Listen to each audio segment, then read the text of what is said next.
ఇక ఢిల్లీ జలశక్తి మంత్రితో సమావేశం తర్వాత రేవంత్ రెడ్డి మీడియాతో మాట్లాడారు. జలాల వాటా గురించి చర్చించామని చెప్పారు. సమావేశంలో బనకచెర్ల అంశం రాలేదని తెలిపారు. ఇక కేంద్రం మధ్యవర్తిగా ఈ సమావేశాన్ని ఏర్పాటు చేసిందని ఆయన చెప్పారు. ఇది అపెక్స్ కమిటీ భేటీ కాదని స్పష్టం చేశారు. కృష్ణా జలాల వివాదంపై త్వరలో కమిటీ ఏర్పాటవుతుందని సీఎం రేవంత్ చెప్పారు. Stakeholders तीन लोग नहीं है, दो ही लोग है.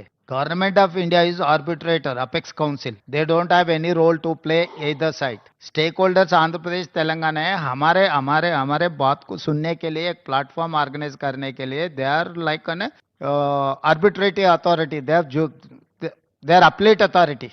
Assumption का कोई मौका नहीं है. अभी तक तो ऐसा दिखा नहीं. अगर आपको कहीं दिखे तो बोले तो हम लोग वो भी कैसे उसको आगे लेकर जाएंगे देखेंगे. अभी तक तो सीआर पाटिल ने ये रोल नहीं किया, वो जज का रोल प्ले किए.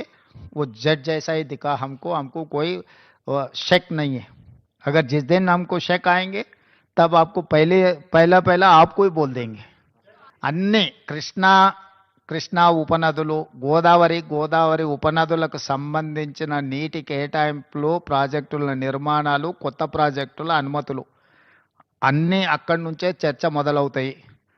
దీర్ఘకాలికంగా వాయిదాలు పడుతున్న అపరిష్కృతంగా ఉన్న సమస్యలను కూడా అక్కడ చర్చ చేస్తారు. అక్కడి నుంచే ముందుకు వే ఫార్వర్డ్, ముందుకి ఏ విధంగా వెళ్ళాలనో నిర్ణయం జరుగుద్ది. దేనికైనా ఏం శాంటిటీ అపెక్స్ కౌన్సిల్లో నిర్ణయాలు తీసుకున్నారు, అమలు జరిగిందా? పార్లమెంట్లో చట్టం చేస్తేనే మోడీ గారు ఒప్పుకుంటారు. ఏం శాంటిటీ ఉంది? స్టేట్ రీఆర్గనైజేషన్ యాక్ట్లో సర్టెన్ ఇష్యూస్ చట్టమే చేశారు కదా పార్లమెంట్లో 2013-14లో.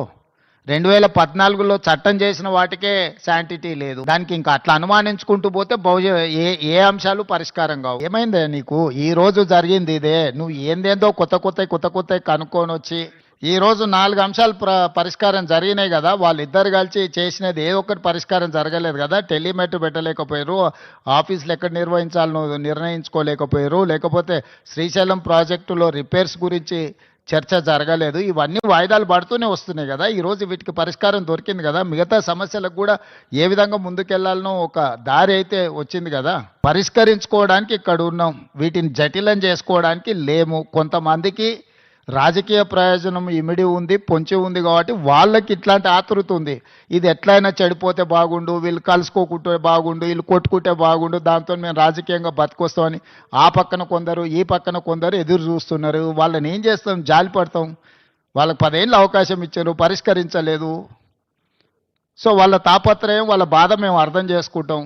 అధికారం పోయిన దుఃఖంలో వాళ్ళు ఇట్లాంటివి ప్రయత్నాలు చేస్తూనే ఉంటారు. వాళ్ళ కోసం లేము, తెలంగాణ ప్రజలకు జవాబు ఇవ్వడానికి ఉన్నాం. పరిపాలన ఏ విధంగా చేయాలనో మాకు తెలుసు, సమస్యలను ఎలా పరిష్కరించాలో మాకు అవగాహన ఉంది.